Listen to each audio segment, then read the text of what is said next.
Olá, gente. Hoje o episódio será um pouco mais pesado. Então fica o aviso para gatilhos, para temas pesados. O episódio de hoje vai ser sobre o massacre, a chacina da Polícia Genocida do Rio de Janeiro. Então, vamos falar sobre temas pesados, como morte, como destruição, racismo, tudo isso, e da polícia, e temas que, claro, podem ou não envolver descrições gráficas de algumas coisas e vamos tentar manter tudo o melhor possível, mas ainda a descrição do evento pode causar algumas pessoas. Se você, nós recomendamos que você assista esse podcast bem, esteja bem, tá legal? É isso aí. Eu sou a Flari e eu quero dizer que o que o Clastro, sei lá, pau no cu dele.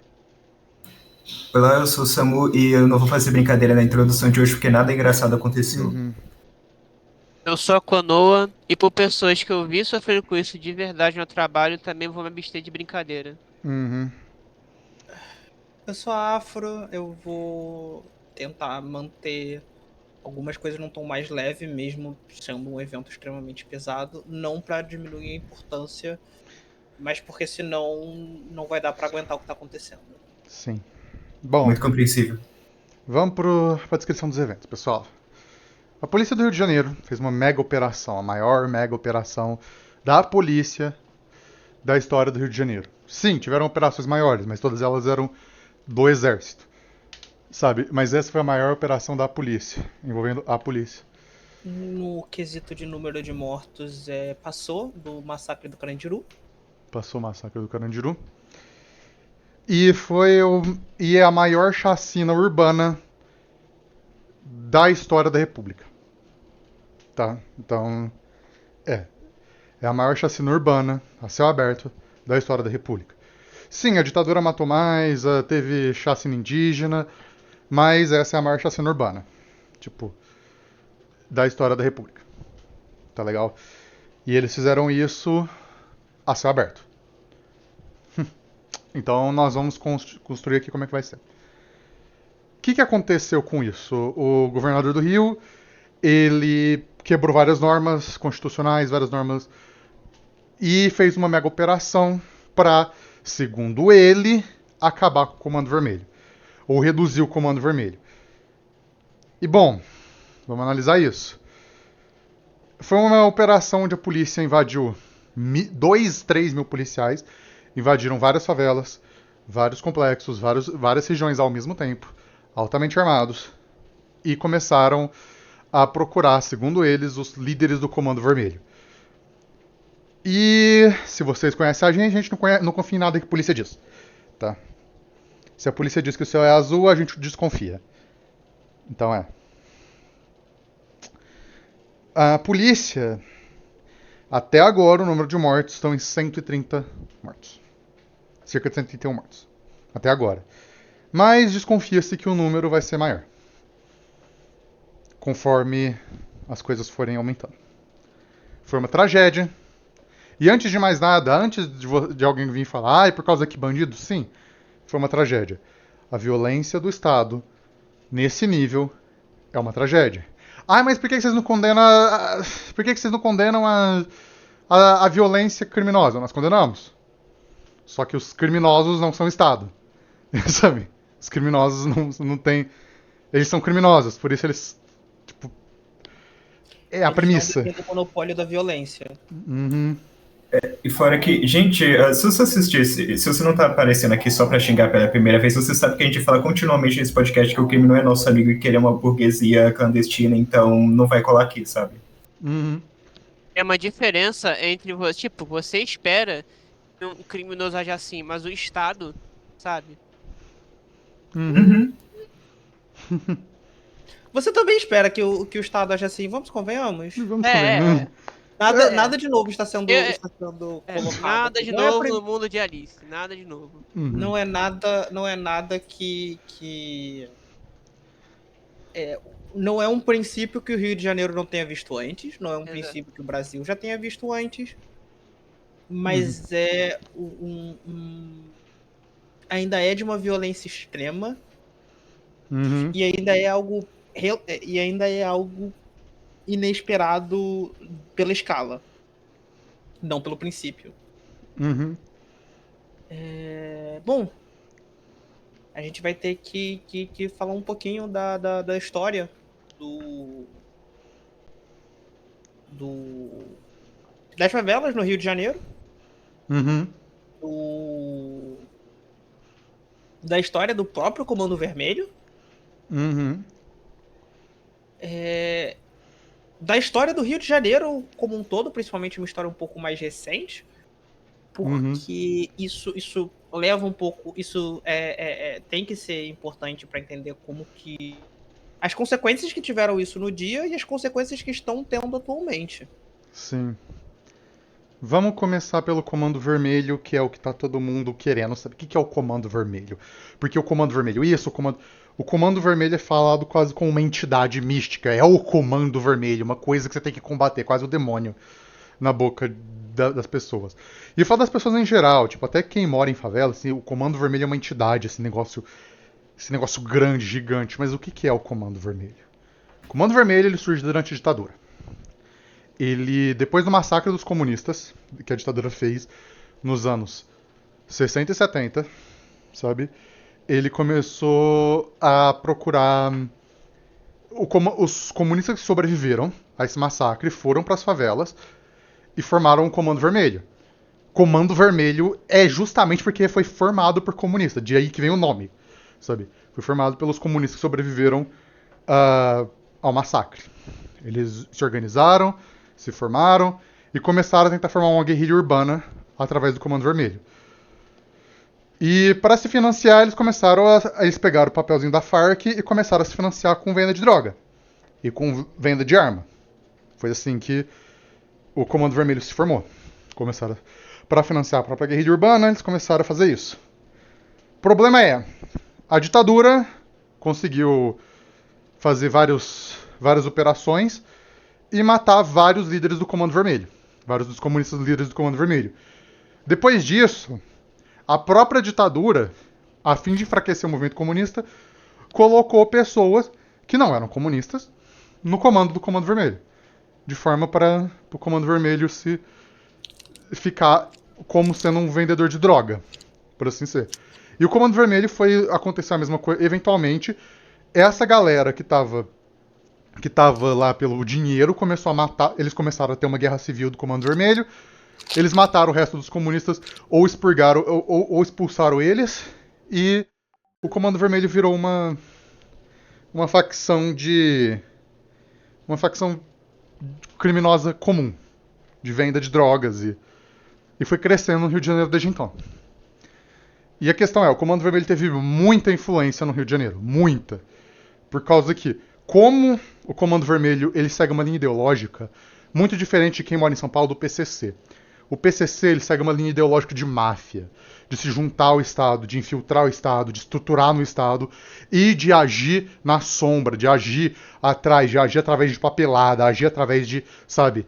O PCC te mata com pistola, o Comando Vermelho te mata com fuzil. É diferente. Esses dois grupos têm ideologias de funcionamento muito distintas, baseadas em como elas surgiram. O Comando Vermelho tem uma ideologia de soldado na rua e força e embate direto, sabe? Embate direto. O PCC não tem uma ideologia de máfia. Então, se você mora em São Paulo, assim, o Comando Vermelho vai parecer um tanto quanto mais aparente, mais brutal que o PCC, mas não é. Os dois são igual. Os dois são grupos, como é que fala? Os dois são os dois são burocracias clandestinas, burguesias clandestinas no geral. Assim, um exemplo assim bem visual para quem nunca entrou numa comunidade do Rio de Janeiro, é basicamente, você entra numa comunidade, você vai ver sempre entre aspas, soldado na porta segurando um fuzil, uma submetralhadora de guarda. Basicamente. Eu acho que em São Paulo, eu nunca fui em São Paulo, mas acho que São Paulo não tem isso, né? Tipo, não é tão aparente assim, mas aqui no Rio de Janeiro é assim. São Paulo vai depender da favela, mas a maioria eles têm os guardas, mas os guardas eles não estão aparentes, eles estão de olho, mas não estão aparentes. Mas vai depender muito da favela e de onde você tá. Mas É importante de mencionar aqui que as favelas do Rio de Janeiro, elas são diferentes de outras favelas pelo Brasil, porque elas são complexos extremamente próximos de centros burgueses. A Rocinha, ela é cercada por um bairro de classe média alta, que é a Gávea, e um bairro de classe média, que é o São Cristóvão. O que acontece? Durante o século XX, houve uma iniciativa extremamente higienista do Rio de Janeiro que afastou todos os moradores pobres para os morros que não eram habitáveis e que eram extremamente difíceis de serem habitados. É por isso que quase todas as favelas são em morros. E uma coisa que o CV fez e até certo ponto faz, e essas organizações de favela fazem com frequência, elas disponibilizam para as pessoas o que o Estado não está disponibilizando por algum motivo. Então, dentro da favela, por exemplo, você tem uma certa ordem que é mantida pelos próprios grupos organizados que tem lá dentro. Então você vê, por exemplo, a luz muitas vezes é um gato da linha de força da cidade que era beneficiado antes de você ter todo um trabalho para você tomar esses espaços de volta. Mesma coisa para gás, mesma coisa para água, até certo ponto. Água filtrada. Muitas vezes não chegava nesses lugares até exatamente esses grupos de crime organizado eles conseguirem basicamente burlar da cidade para mandar para as famílias que moram lá dentro. E aí, o que aconteceu? As favelas, elas estavam em guerra com a polícia no Rio de Janeiro por muito tempo. A gente vê um aumento disso um pouco nos anos 2000.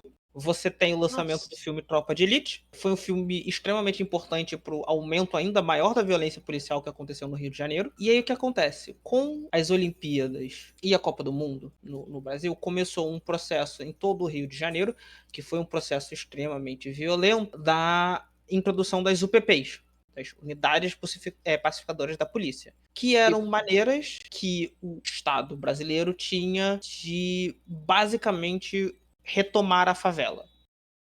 Posso fazer só um comentário sobre essa UPP? Cara, essa UPP é um verdadeiro fracasso. Foi um fracasso. Se você for ver o UPP hoje em dia, cara, é só um cubículo abandonado, de verdade. Tem uma UPP aqui perto que nunca funcionou. Tá com o vidro quebrado, parece até um balcão abandonado. Cara, foi um verdadeiro fracasso essa história de UPP. Nunca deu certo.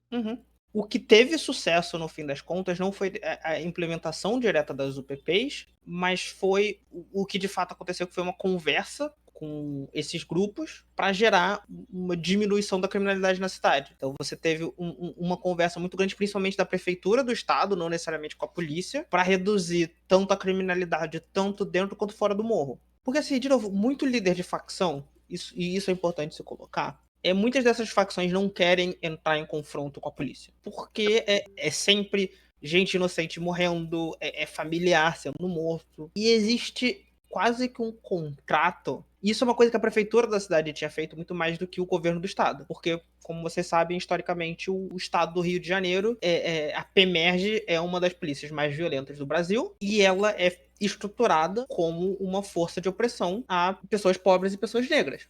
Então você tem basicamente um momento que aconteceu depois desses Jogos Olímpicos, depois da Copa do Mundo, um momento de relativa trégua do Rio de Janeiro. O Rio de Janeiro ele ainda tinha uma taxa relativamente alta de criminalidade, mas não era mais uma guerra civil como a gente vê no futuro, como a gente via antes ali de 2010. Só que, de novo, essa pseudo-paz que existia no Rio de Janeiro, ela não era a partir da ausência desses grupos criminosos, mas sim de um contrato com esses grupos criminosos. E a gente chegou um pouco no estado que a gente estava até semana passada. Sim. Existe crime no Rio de Janeiro, todo mundo sabe disso. O que era feito era para manter essa paz. Sim.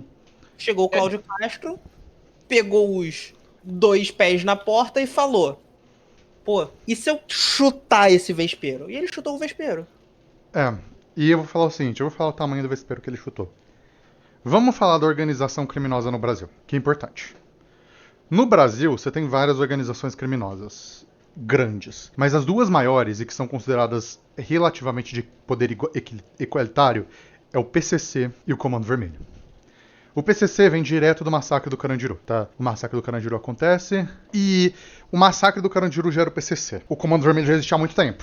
Só que o PCC ele surge, ele começa a ascender muito rápido. Lá por 2010, 2012, enquanto o Rio de Janeiro estava tendo os planos de pacificação do Rio de Janeiro, o PCC começa a soltar os salve geral. E o PCC começa a aterrorizar São Paulo inteira. E o PCC começa a tomar de assalto vários lugares do país. E aí ele começa a entrar em conflito com o Comando Vermelho, lá por 2015, 2016. Esse conflito tá até hoje. E essas organizações são gigantes, elas não estão só em São Paulo ou no Rio de Janeiro. E se você acha que elas estão, vocês estão muito enganados. Você pode matar todos os membros do Comando Vermelho do Rio de Janeiro. Você pode matar todo mundo, o Comando Vermelho não acaba. Aliás, capaz dele retalhar muito violentamente. Porque é o seguinte, essas organizações são o que a gente chama de burguesias clandestinas. Elas estão fora do Estado.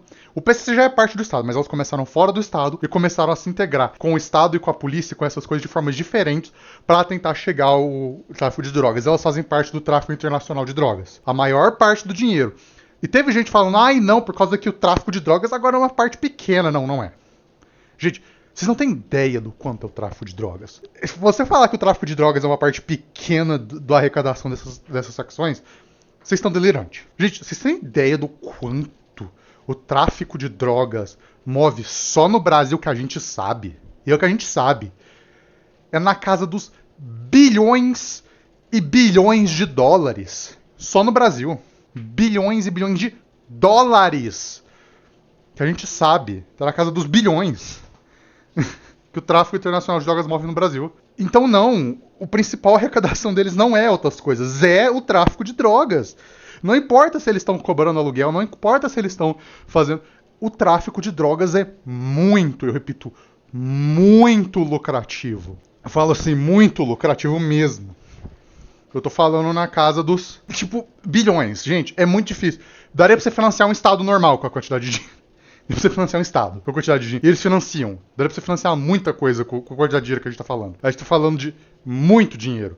Dinheiro pra caralho. A gente tá falando de dinheiro pra encher cofre de muita gente. Dinheiro pra mover mercados inteiros. Dinheiro pra comprar arma. Dinheiro pra comprar equipamento. Dinheiro pra comprar muita coisa. Dinheiro pra comprar político. É muito dinheiro. E esse tráfico internacional de drogas, ele é sustentado pela guerra às drogas, tá? E aí a gente tem essa organização do crime. E assim, aí você tem o PCC e o Comando Vermelho, que são rivais e inimigos dentro do tráfico de drogas. E tanto o PCC quanto o Comando Vermelho, eles estão em conflito com o Estado brasileiro. E o PCC e o Comando Vermelho, eles têm formas diferentes de apaziguar o Estado brasileiro. Seja você pagando político, seja você literalmente entrando dentro do Estado, igual o PCC fez. Gente, se você matar todo mundo do PCC, você acaba com metade do Estado de São Paulo. Metade do servidor público do Estado de São Paulo, isso é brincadeira. Sabe? Então tem essa questão. Não existe operação em chacina que vai acabar com essas coisas. Não existe. Se você acha que vai ter, você está muito enganado. Aí nós temos a milícia, que é a burguesia marginal, porque eles são parte do Estado. Eles só fazem coisa legal. E a milícia afro? O que é a milícia? Cláudia, posso comentar um negócio sobre a milícia? Manda. Cara, é engraçado, porque o que acontece? Eu, por muitos anos, morei perto de comunidade comandada por traficante. Mas teve alguns anos que eu morei perto de comunidade comandada por milícia. E, cara, a diferença é nítida. No do traficante, tu vê o soldado lá de guarda, na milícia não. Na milícia, você vê um negócio. Você vê farmácia de franquia, vê restaurante, entendeu? Vê basicamente um negócio, vê condomínio sendo levantado. É engraçado essa diferença, porque é realmente uma diferença de como eles agem. Essa burguesia clandestina. Porque de um lado é um pouco mais agressivo, do outro age com uma máfia mesmo, que é a milícia. E a milícia é o Estado. Não dá pra negar. A polícia é a milícia, sabe? Não tem uma diferenciação muito grande. Isso tem... a diferenciação, ela de fato não é grande. É importante de se falar sobre como a milícia é o que vai ser dona das guaritas que tem em alguns lugares. Existem vários pequenos grupos milicianos espalhados por toda a cidade do Rio de Janeiro. E isso que vem uma coisa, a milícia ela não tá só na comunidade. Existem muitos grupos milicianos que vivem, por exemplo, no Jardim Botânico. Eles fazem proteção das pessoas que moram nas áreas ricas do bairro, por exemplo. Isso que é uma diferença grande em que esses grupos milicianos, eles são muito mais... Eles têm um contato muito mais direto com as classes dominantes.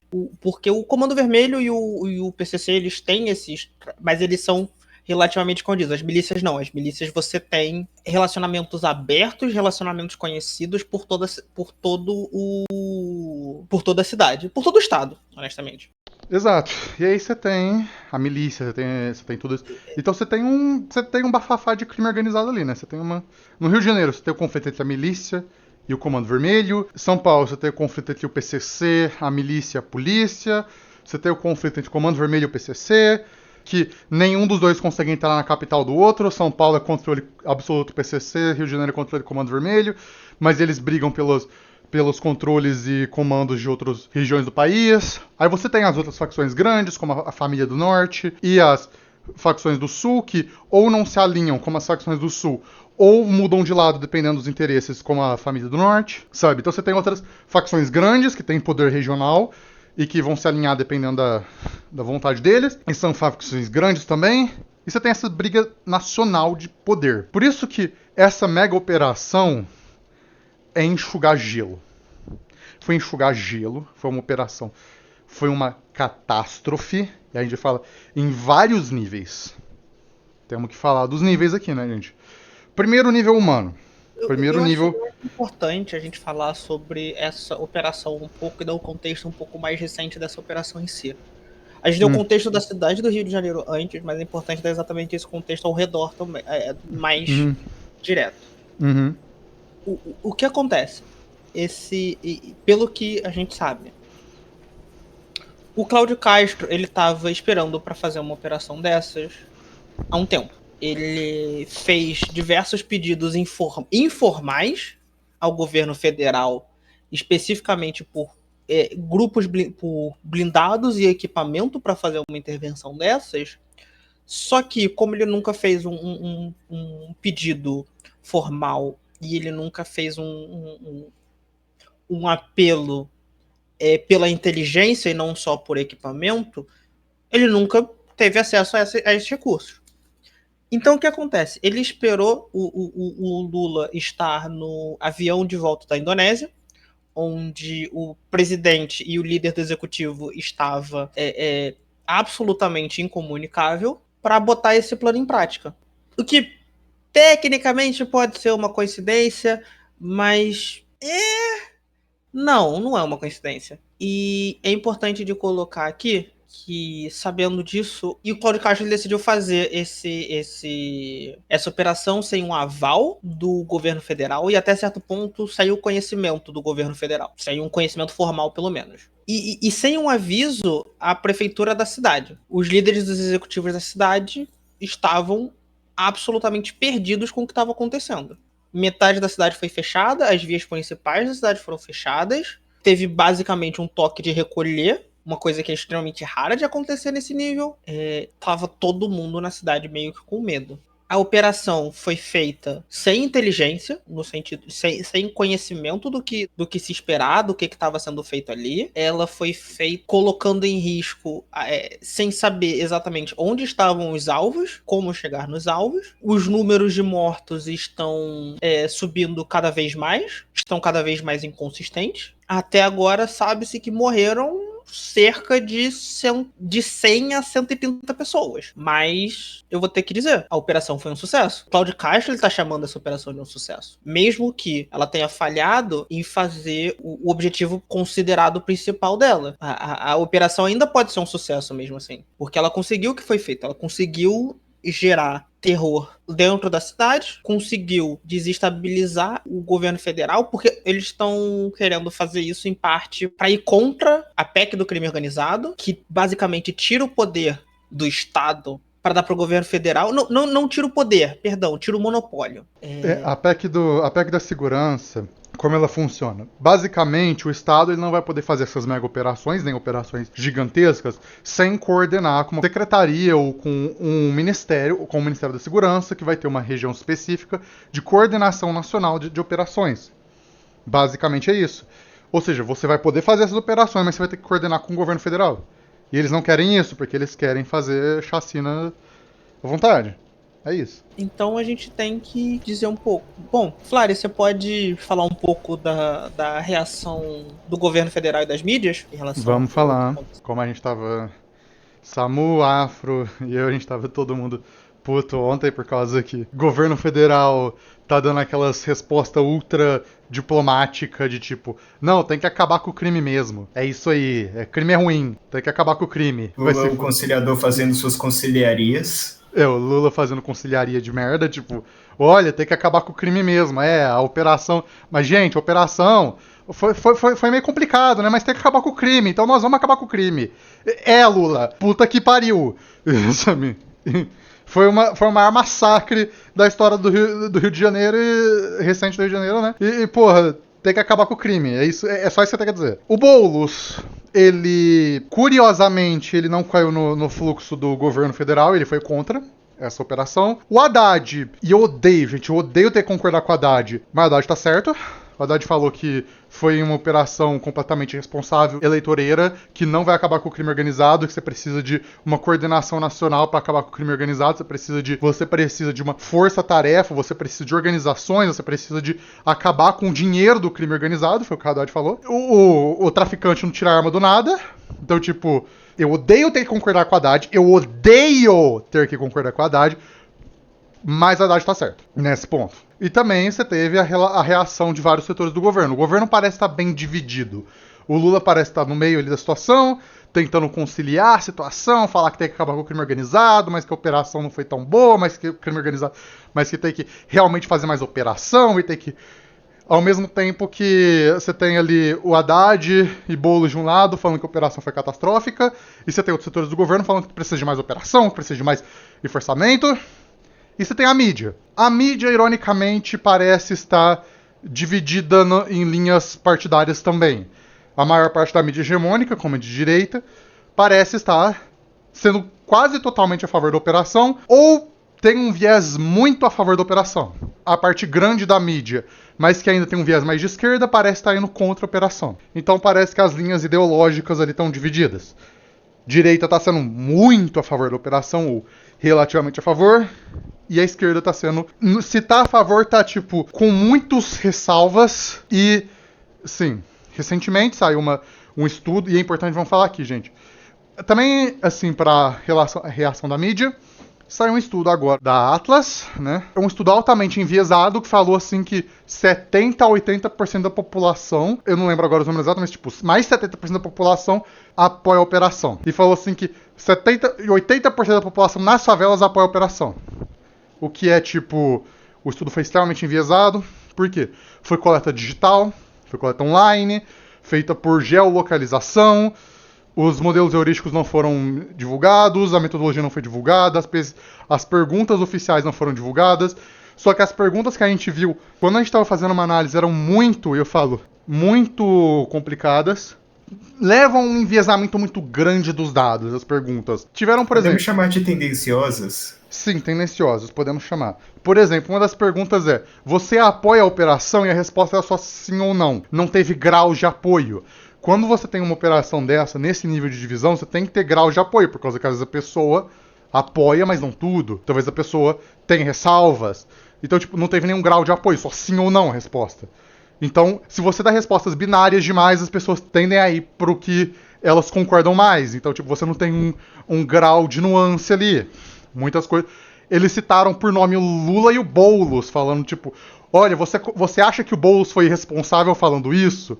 Tipo, foi desrespeitoso falando isso? Tipo, como assim? Que pesquisa é essa? Sabe? Ou seja, a pesquisa demonstra um viés muito grande pra direita. Ela é enviesada a pesquisa.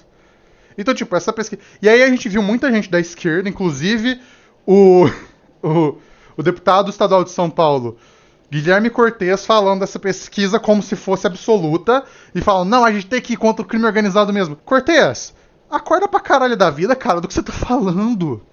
Desculpa, cara, o que você tá arrumando? Tudo pessoal, mano, acorda, porra. Acorda, caralho, não tem essa não. Você tá literalmente acreditando cegamente em pesquisa de randiano, velho. Porra, e eu falo assim do Cortes, mas isso é um sentimento muito grande na esquerda institucional, que eles têm caído muito na narrativa. E tá virando uma guerra de narrativa, como a direita queria. Isso aqui não pode ser uma guerra de narrativa. E a gente tem falado da operação. Do porquê que essa operação foi ruim. Por que essa operação foi uma catástrofe. Por que essa operação foi terrível. Vamos lá, gente. Clonoa, você tem alguma... Tenho. Vamos lá. Posso começar? Primeiro ponto porque ela foi terrível? Posso começar? Vai À lá. vontade. O horário que ela começou. Cara, eu sou uma pessoa que trabalha de madrugada.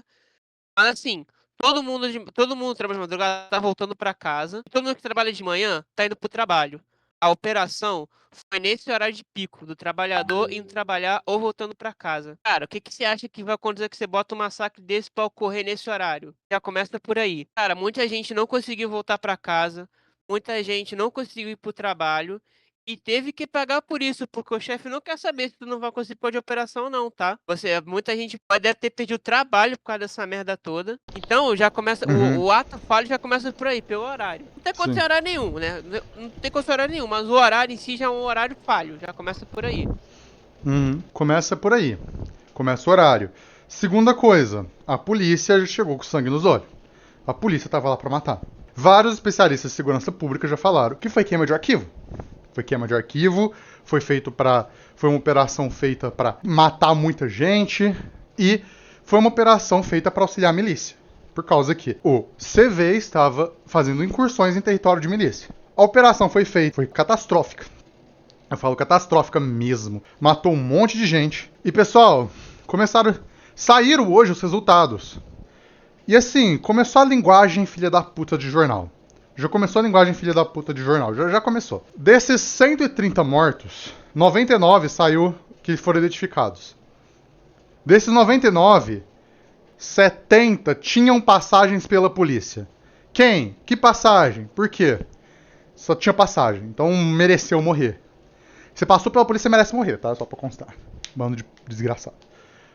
Brigou no barro uma vez, pegou um treco leve na sua ficha, uma agressão física, merece morrer.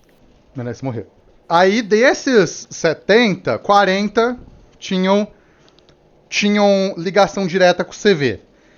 Ter ligação com o CV merece morrer também. Não merece direito a lei, não. Não tem que ter julgamento, não. Né, gente? Porque julgamento é pra gente rica, né? Julgamento é pra branco. Não, gente, tem que lembrar de uma coisa. Você não pode. Você não pode vender droga. Mas se você tá fazendo um racha às 2 da manhã em um túnel fechado e atropela um adolescente andando de skate, você toma um tapinha na mão, se tanto, e tá tudo bem. Você não tem passagem pela polícia, você é um empresário. Outro exemplo maravilhoso é que se você, em um áudio que inclusive saiu no Jornal Nacional, confessa que o dinheiro que você está roubando é para ser mandado pro seu primo, porque o seu primo tá tudo bem mandar matar depois. Nada acontece também. E tá tudo bem você dirigir uma moto a alta velocidade, decepar a perna de uma criança e não ser preso por isso, pô. Tranquilo. Se encontram mais cocaína do que em qualquer operação do Rio de Janeiro no seu helicóptero, tá tudo bem. Você é um candidato à presidência. Exatamente. Então, né? Essas ações que aconteceu no Rio de Janeiro, ela foi cruel, ela foi uma tentativa de desestabilizar a relação entre o governo da cidade e o governo federal. Em alguns aspectos, o governo federal tá se ferrando nisso, tá caindo em algumas armadilhas e deixando passar outras. A prefeitura da cidade tá meio querendo não falar nada, com medo de caírem pra cima da prefeitura. E bom, tem que pensar um pouco no que vai acontecer agora também, né? Alexandre de Moraes, ele tá pistola. Já vai ter uma reunião do Cláudio Castro com o Alexandre de Moraes para fazer a explicação dessa situação. De novo, e isso é importante colocar, essa operação, ela foi ilegal e inconstitucional. Além de todos os outros problemas. Além disso, ela tem um problema dentro do próprio mecanismo burguês. Então, os líderes dessa operação vão ter que ser julgados a partir desses princípios também. Vai ter consequências de todos os lados. Isso é uma coisa que é inegável. Cara, depois disso, muita coisa vai mudar nessa cidade. Porque não foi só as mortes que aconteceu de tragédia. As sequelas desse massacre também. Então, tipo assim, eu tenho uma amiga no meu trabalho. Além dela ter sido suspensa, ela tem um sobrinho que perdeu a visão Porque ele levou uma bala de borracha no olho por causa desses policiais. E ele tava dentro da van, cara. Ele só ia pegar a priminha na escola e voltar. Uma criança de 14 anos perder a visão por causa de um ato desse governador que não sabe fazer o seu próprio trabalho. Quantas pessoas já não tiveram esse dano colateral? Quantas, sei lá, perderam, teve a casa invadida, perderam o movimento da perna, do braço, perderam um olho, perderam o membro da família por causa desse ato inconstitucional. É muito maior do que isso. É tanto morte quanto esse, entre aspas, dano colateral que teve essa situação toda. Sim. Uma coisa que é importante de se colocar, para vocês terem ideia do quão fora do papel essa operação tentou ser feita, familiares de líderes da polícia, da polícia do Rio de Janeiro tiveram casas invadidas como retaliação pelo Comando Vermelho. Uhum. Exato. Não houve nem o cuidado de tentar proteger essas famílias de algum tipo de retaliação. Exato. E, tipo, Foi uma tentativa de criar uma guerra civil. Sim. É uma tentativa de criar uma guerra civil para justificar uma intervenção no Brasil. A direita já tá tentando fazer isso há algum tempo. Eles querem justificar uma intervenção americana no Brasil. Não se engane. Isso é uma das pautas que eles querem. Além da pauta... Gente, a direita não tem só uma pauta eleitoreira, diferente da esquerda institucional. A direita quer uma ditadura, tá? É isso que a direita quer. E sim, tem a pauta eleitoreira. O Castro quer a pauta eleitoreira, quer se eleger. Sim. Obviamente. E eu quero realçar um ponto aqui. Você, tipo assim, uma coisa que só quem é daqui do Rio de Janeiro sabe. Do lado da prefeitura está sendo construído um prédio que é da embaixada dos estadunidenses. Do lado da prefeitura. Esse prédio antigamente era no centro. Agora eles querem mover literalmente do lado da prefeitura. Por quê? Sabe, é literalmente do lado. É uma rua de distância. Sabe? Sim. Não existe coincidências pra mim, não existe coincidência. Sim.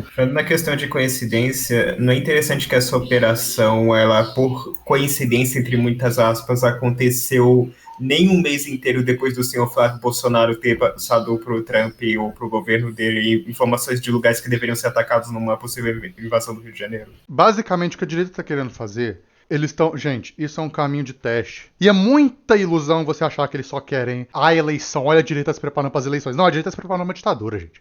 Do que vocês estão falando. Eu tô vendo os analistas políticos aí falando, não, porque a esquerda vai perder as eleições, porque eu não sei das quantas. Ai, por causa que a esquerda tem que focar na segurança pública, porque é isso que o povo quer, gente. Não, a direita não tá nem aí pra eleição. A eleição é meio pra um fim, eles querem ditadura. Eles querem construir uma ditadura. Não é à toa que eles ficam falando, ó, o Bukele, aquele ditador de merda. Ditador de merda. Sabe, ditadorzinho.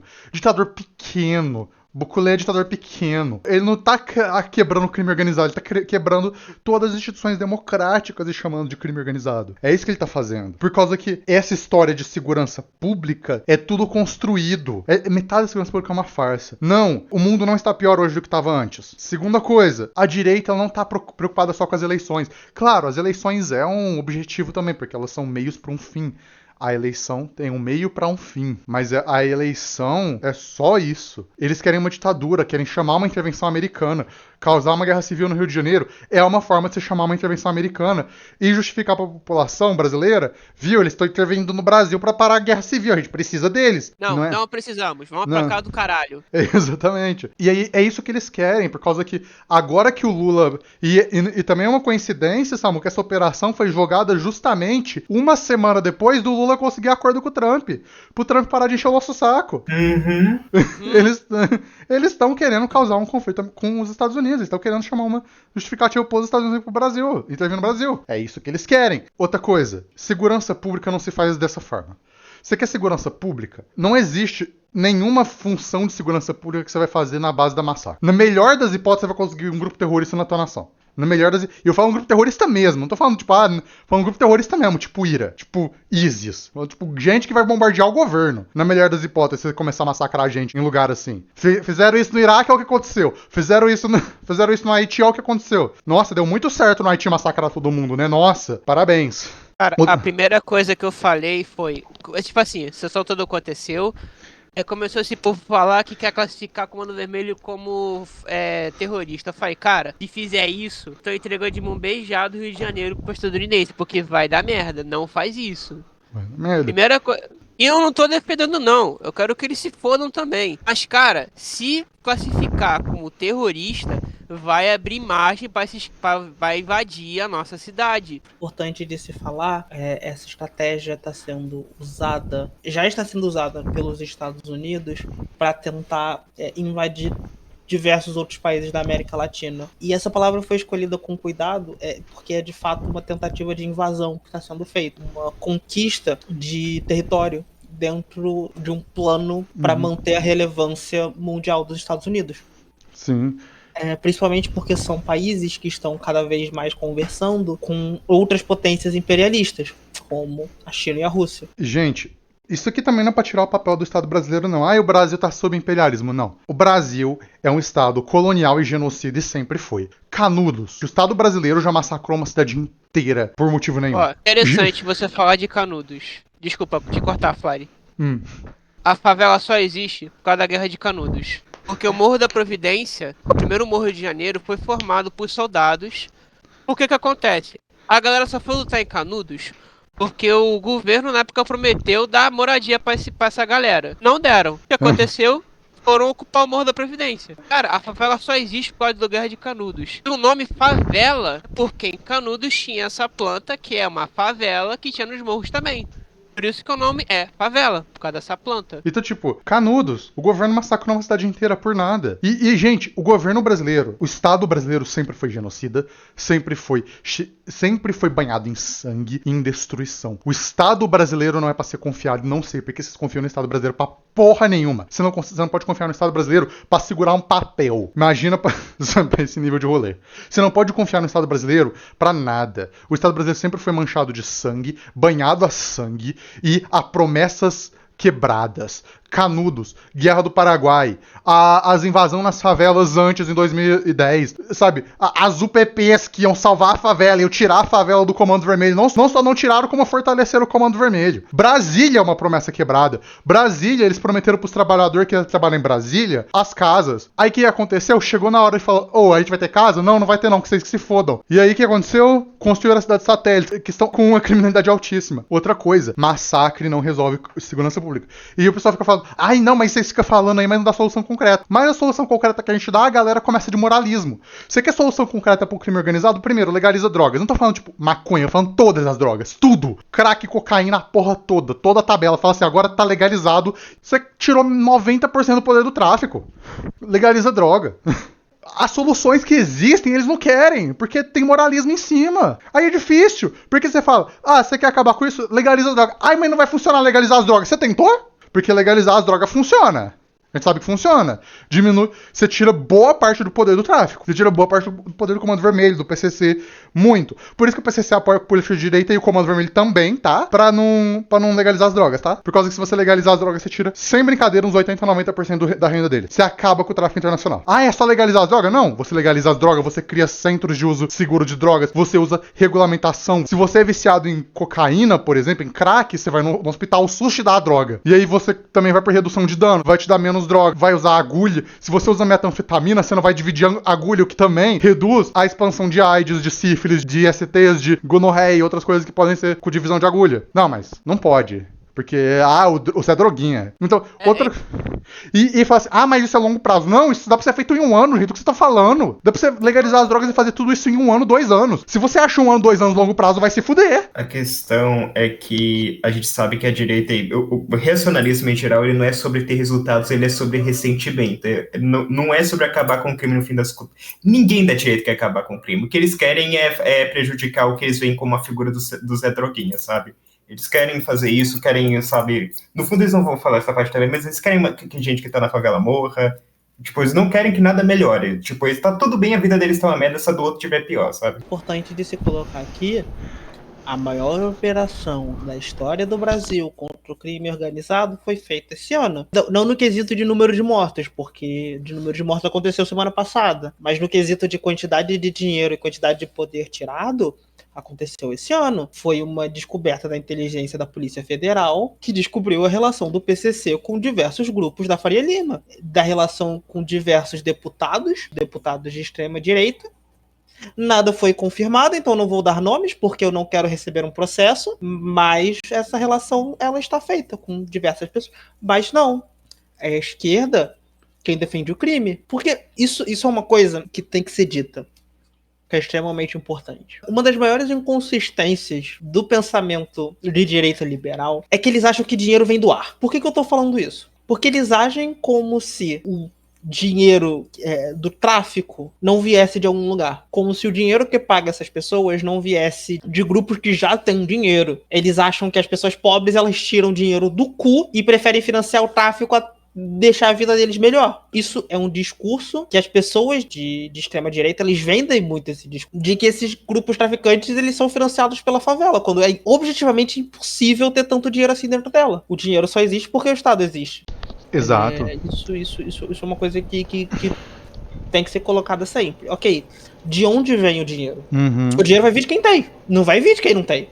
Uhum. Gente, vou te perguntar uma coisa. Tem fábrica de arma na favela? Tem fábrica de equipamento na favela? Granada, de lança-míssil? Onde tá essas fábricas? Me diz uma coisa, onde tá as fábricas da favela? Porque é o seguinte, porque do jeito que fala, parece que se você matar todo mundo ali, vai acabar o crime organizado. Não vai. E o pessoal fala, não, mas é por causa que a galera da favela é as que mais quer que mata o crime. Realmente, mas... Pergunta, tem fábrica de fuzil na favela? O ponto aqui não é o que o povão quer. Se for pelo que o povão quer, a galera apedrejaria adúltera na rua até hoje, dependendo da situação. Nem sempre dá pra você confiar nessa coisa, gente. O povo pode ser reacionário. As pessoas podem ter opiniões majoritárias reacionárias. A galera fala, parece que quando o negócio é crime, e eu já falei sobre isso no meu vídeo de hiperpunitivismo, o Brasil tem um negócio de crime que é tipo, não, crime é crime, sabe? Como se você cometeu um crime e de repente sua alma fosse amaldiçoada, sabe? Aí agora você cometeu um crime, você cometeu todos os crimes e agora você merece morrer. Nossa, você teve passagem na polícia por roubo, você roubou alguém, tá? Roubo é um crime considerado grave. Você merece morrer por causa de roubo? Você merece morrer por causa de roubo, você merece morrer por quê? Claro, você tem que lembrar de uma coisa. Ah. Você tá esquecendo do fator de classe. Você tá esquecendo de que quando você nasce, é verdade.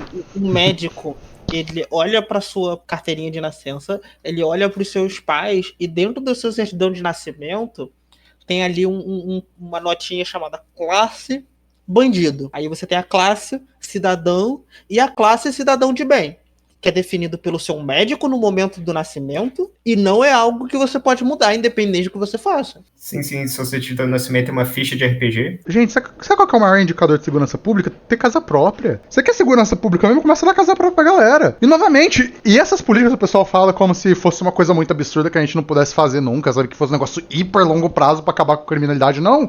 Gente, dá pra acabar com a criminalidade no Brasil em 10 anos sem fazer mais nenhum massacre. Legaliza as drogas, começa a fazer centro de reabilitação, começa a seguir o dinheiro, começa a organizar as coisas. E é centro de reabilitação voluntária, tá? Começa a seguir o dinheiro, começa a reorganizar as coisas, segue o dinheiro, começa a prender a galera do dinheiro. Vai morrer gente? Provavelmente. Mas vai morrer muito menos gente do que tá acontecendo aqui. Eu te garanto que vai morrer menos de 100 pessoas. E dar casa própria de graça. Chega assim, toma aí casa própria. Samu, toma minha casa própria, toma aí. Tem que ser assim, sabe? Não é chegar aí e dar crédito pra galera. É chegar aí e dar casa pronta, tá? Aqui, ó. Tá aqui sua casa, você faz o que você quiser com ela. Se você quiser vender, você vende. Se você não quiser vender, você não vende. Se você quiser morar, você mora.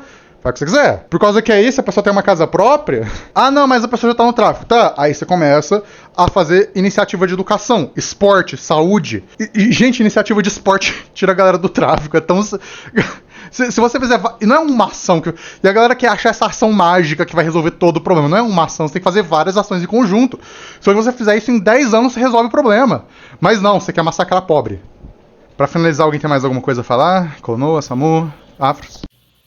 Eu tenho um último comentário, que eu queria comentar só rapidinho a fala do Lula em respeito a essa operação, que foi um belíssimo exemplo daquela própria frase, perdeu a oportunidade de ficar calado, mas enfim, que tem um trecho que me chama muita atenção, que foi, nós não podemos deixar, mais ou menos algo assim, nós não podemos continuar deixando o crime espalhando a violência, espalhar violência pelas nossas cidades. Lula é o crime que está espalhando violência pelas cidades hoje? É, né? Tipo, é o crime, não é a polícia, não. É só o crime, não tem mais nada. Mais alguém? Eu só acho interessante comentar sobre como toda essa operação ela foi feita de uma maneira cruel e cruenta. Ela passou por todos os tipos de decência, tanto em sua operação quanto de uma maneira legal. E se você é uma pessoa extremamente burocrática que vê pessoas como números, não tem nenhuma maneira de defender essa operação.